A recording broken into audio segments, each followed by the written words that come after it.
Praise the Lord. நல்லா இருக்கீங்களா? இந்த நாளில கூட பாருங்க, 1 சாமுவேல் புஸ்தகம் 30ஆம் அதிகாரம் 8ஆம் வசனத்த வாசிக்கிறேன். பைபிள்ல கவனிச்சு பாருங்க.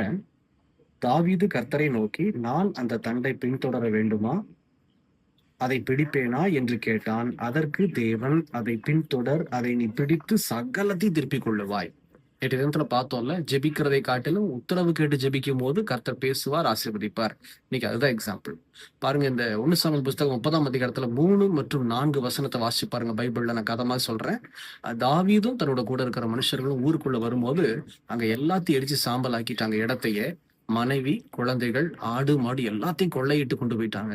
4ஆம் வசனத்துல நம்ம வாசிக்கிறோம், தாவீதும் கூட இருக்கிற மனுஷங்களும் தன்னுடைய பலன் குன்றி போக்கத்தக்கதாய் சப்தமிட்டு அழுகுறாங்க.